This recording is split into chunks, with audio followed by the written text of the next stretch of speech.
let's head over to the Zoom room where we have from Blue Ocean Law, attorney Julian Aguon, and from Title Texan, Saber Tidian, Maria Hernandez. Good morning, guys. Welcome to the KUAM Zoom room. Buenas. Thank you so much for having us. Good morning, Julian. Good morning. How are you Julian. All? Long time. Some nice lighting you got there.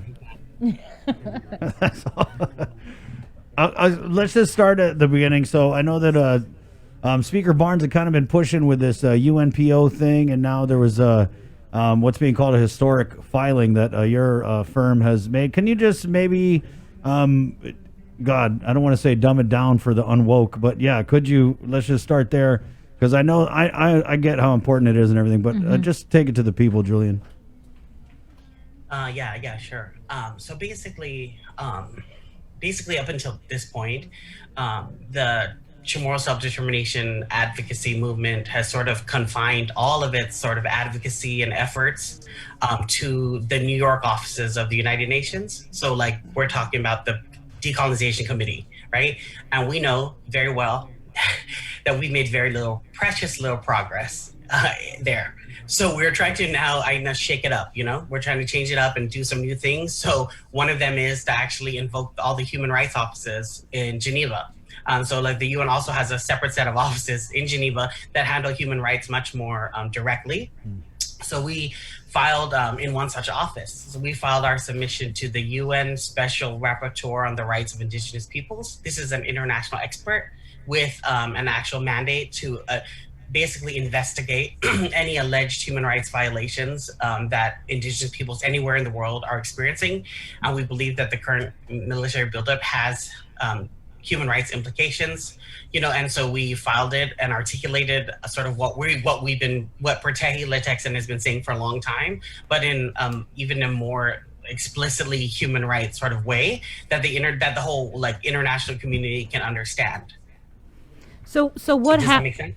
So what happens? It's been filed. Have you guys received any sort of acknowledgement that it was received? I mean, what's the next step here?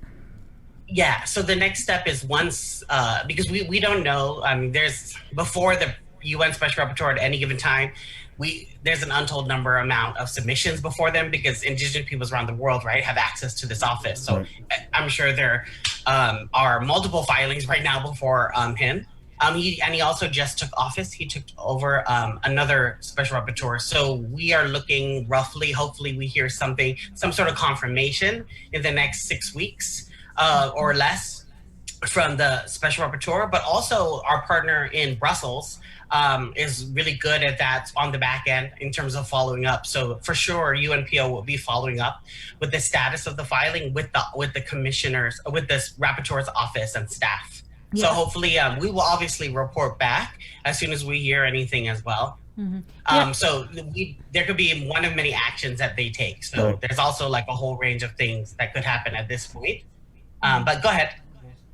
Yeah, I just was reading that on the release that there's a possibility, or we're hoping that the special rapporteur would make a visit to Guam. Yeah, we were actually encouraging that as one specific thing that we're asking for, a site visit, in part because I think site visits are useful, and special rapporteurs are known to take site visits to try to be on the ground and try to substantiate the claims in any sort of filing like this, so they can determine whether or not, this is really real and it's really happening. Maria, we're hopeful that they actually come out and, and visit. Right. Maria, let me just ask you, let's say we get that special rapporteur, and thank you for clearing up the pronunciation of that, Julian, because I wasn't sure. So that if we get the rapporteur to come to Aguon Maria, you get to lead that tour. If you do, where would you take them, and what would you show them to kind of plead our case? I think one of the places, obviously, it would be Retidian. It's not. Our group has been doing tours there since, since our inception, since 2017. So, show them the area, show them all of our deep history there, and yeah, I guess there's just a lot of it's possibly one of the oldest settlements in the Marianas. So just to show them that area, and then possibly to other areas on island, other where build-up projects have been done, and have them see all of the clearings. Oh, can you guys provide us like an example where the UN Special Rapporteur has visited, and maybe even where complaints have been found in the past and we've seen some sort of resolution in action? Yeah, so those several. I can't think of like a full-blown case study off the top of my head, but there's like thousands. Wow. I mean, of examples where the UN Special Rapporteur goes around, and again, the Special Rapporteur is one of, I think, 16. Okay. So like, there's a Special Rapporteur on the situation in Palestine, a Special Rapporteur on human rights and the environment. So there's the UN Special Rapporteur on the rights of indigenous peoples. Basically goes around and investigates human rights violations from any state, right? So the U.S., the Special Rapporteur has been spent time in the U.S. investigating human rights violations among like the American Indian people, several different tribes. The Western Shoshone tribe was particularly successful in getting support from the human rights offices. So that's one example, but also the Maori in New Zealand, Aboriginal people and Torres Strait Islanders in Australia. There's been a number, and everyone's had like varying degrees of success. Like you can get a site visit and like some sort of confirmation from this office that yes, what the relevant state or the state concern, in this case, the U.S. The state concern has violated, indigenous rights in one or two or three or more ways, So we're hoping that we're one of those sort of test cases where the new Special Rapporteur, and he's brand new. He just assumed office, so he probably has a lot of requests going, but we're really trying to like push it on the back end to try to make sure that this, a lot of pressure is applied, and so that this new Special Rapporteur can make Guam a priority. And I think it's really possible. I think the scale of the military buildup, it's just quite enormous. My God, did you see the myth? Just the myth. Yeah. Just the myth. And I think too that the most recent finding was a burial without the head. And if you go back and study, this is like a very important ancestor of ours. And I think it's key. It's coming at definitely a pivotal point where our own state historic preservation officer has finally chimed in and said, "Whoa, there!" And called for stipulation 13. Julian, I want to ask, when you discovered that we hadn't hit up this office before, was it a eureka moment for you? Because you're right, in New York, UN, how many times have we sent people there? It's almost become a ritual for a lot of people every year, and maybe not seeing the results on that end. So when you kind of look around at the landscape and see these doors that maybe we haven't knocked on for whatever reason, and you saw this one, what went through your mind? Well, I think worldwide there's like a newfound recognition and respect for the rights of indigenous peoples. So much more law has developed in the last like 8-9 years. The last decade has seen a crystallization of all these international legal norms, these offices, these Geneva-based offices, and this all falls within one office, the Office of the UN High Commissioner for Human Rights. I just think it's high time for us to start articulating what's happening here as human rights violations, because that's exactly what they are. So what we're saying is like, okay, this is just too much. We just keep sort of singing the song and dancing the dance, with the U.S. military, and they keep doing their thing, and it's like a wicked merry-go-round, and we just keep going around. And they, for example, like the U.S. is. Sorry, I'm gonna get like personal here. It's wildly frustrating. Mm-hmm. For the U.S. military to come out with the document amid and say that, now we have like 81,000 permissible takings. We're going to just basically wreak havoc on 26 different species of marine mammals. We're just going to do all of this stuff, or we're going to rip 1,000 acres of pristine lime forest or primary and secondary limestone forest out of the ground. We're going to disturb bears, all of this stuff, just wreak environmental havoc. And then in the same breath say, we're going to be good environmental stewards. You don't get to be good at evil. I'm sorry. This is a problem. You can't keep, it's just make believe. Mm-hmm. It's just make believe. This whole this language. And honestly, the language is problematic, and we're not interrogating the shit out of it, and we have to be. Sorry. We have to start sitting there like, I'm sorry, you can't do both. I mean, both these are mutually irreconcilable things. Right. You can't be an environmental steward and Destroy raise the everything, environment. Yeah. Maria, I and wanted destroy all of these creatures. You don't get to do them both. Right. So part of our frustration is like whether or not the US has complied with its own domestic laws, meaning like NEPA, right? Its own federal statutes about the environment. It's a different question. We're saying maybe that's the wrong question. We should start asking if the US is actually adhering to its international obligations. Right. Yeah. I've always. So go ahead, Chris. I've always felt like there are a lot of legal remedies that we haven't yet taken with the buildup. And looking at those kind of things. Right. Yeah. Maria, trying to try something new. Right. It's just one example. There's other bodies we can go to, like the Committee on the Elimination of Racial Discrimination. Right.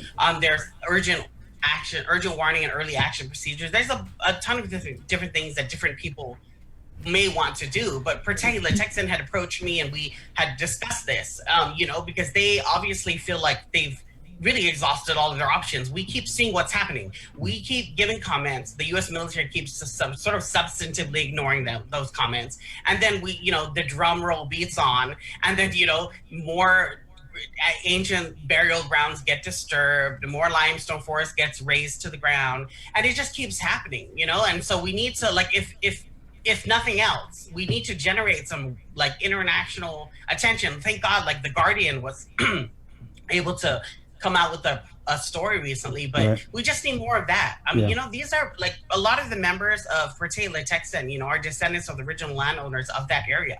This is an archetypal sort of indigenous rights case. There have been stillborn babies that have been born and buried there. I mean, technically, there are people, in recent memory that have been buried there, and these are just burial grounds. I mean, they need to be respected, and the U.S. military asks for neither permission nor forgiveness, and that's a problem. Right, Julian. Obviously, I think you're very passionate and articulate about your points, and I just wish you could get in there with the rapporteur and convince him of your case. Maria, I wanted to because of the time, we're trying to get the doc on about the COVID, but. We see this when you talk about human rights violations, right? There are those people out there who say human rights violations. What? We live in Guam. We have aircon, and they kind of do this comparative. Human rights violations going on here. It's not as bad as this. But I guess in your mind, how do you explain to these people the validity of our concerns about these rights that are being violated and have been? Yeah. So I'll try to make it fast, which for me is a challenge. Yeah. I just think just the framing. Whoever gets to choose the original framing wins the argument, right? And I think partly what's happened is like the whole the advocacy movement, like Pertay Latexan and so many others, were trapped in this original framing of the U.S. military, like as if the only laws, international laws and treaties they need to abide by are like the bilateral deal they struck with Japan to move the troops or whatever it is, But I was like, no, there's a whole body of a whole universe of international laws that the U.S. should be adhering to too. I mean, and this is what I would say. It just feels this way often on Guam because we happen to have an adversary that's basically the sole superpower remaining in the world. We just have a really big adversary and that opponent, and that's why it feels so daunting. But so many other indigenous peoples and peoples whose human rights have been violated are able to take their sort of the opponent to task because they're a smaller country, a less powerful country, and that doesn't mean we shouldn't fight. That we shouldn't try to sort of be in this. There are human rights violations happening, and they deserve the attention of the global human rights community. And we have legitimate arguments to make. And this is not this rudimentary, pedestrian sort of we're just anti-US or anti-military. Read the room. The whole country is trying to investigate sort of the ramifications of unresolved historical injustice that's happened in this country. This is not being anti-anything. This is trying to wrap your arms around this particular place and this particular people whose rights have been violated, and these are impermissible under the law. And so, we should. This is a incredibly legitimate undertaking. Right. You know, and I think that's the thing that I would really, the message I would get out. Right. I mean, like, we are so quick to blame activists in this community and act as if what they're doing is so much simpler than what they're doing, like being anti-American or anti-military. That's not what this is about. This is about ensuring that the most powerful country on earth abides by these fundamental legal prescriptions, including, you know, the right of self-determination, the right of, like, that the Chamorro people have to permanent sovereignty over their natural resources, and the right of free, prior, informed consent. Other countries are following these rules. Lots of other countries are following them right now. Why can't the U.S. try to? Maria, I wanted to follow up on something, because the last time we had you on the show, we were talking about the protest that was being held over here at it was NC Nicktam's area, Yeah. and it was actually a really good turnout, it seemed. But just last week there was a meeting over at the Guam Museum on the programmatic agreement, and I'm wondering if Pratehi Litekson had a seat at the table. And maybe your thoughts about, because Senator Teresa Lahi and I think Senator Kelly Marsh Taitano were kind of upset with the fact that, you know, it seemed like it was by invitation only, and some didn't even know about this meeting. Right.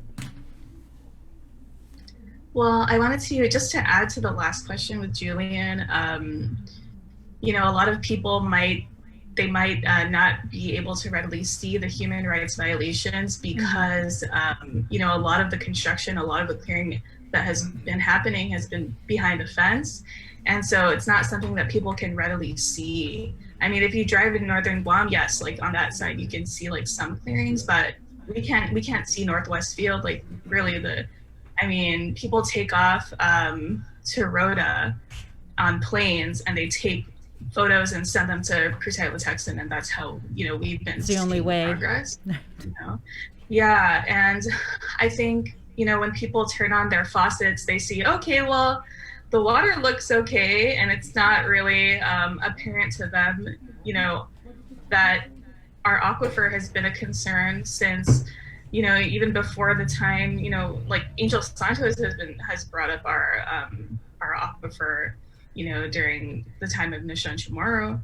And, you know, now with the firing range, we're seeing a risk of contamination of our main water source, further contamination of our main water source. And, you know, that's something that I think everybody on the island, if you can't get behind the cultural justice issues, if you can't get behind the environmental justice issues, you can get behind the fact that we all need clean drinking water. So, you know, that I feel like that's definitely something that we want to highlight more, effects to our water, and that's something that we do plan to do to encourage more people to get behind the cause. And we do have a lot of support so far.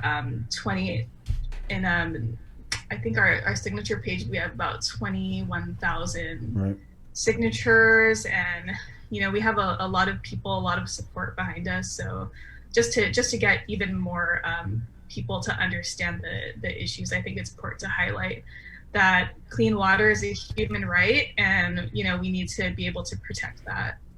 As for the PA meeting, actually, I was not even aware that it was happening.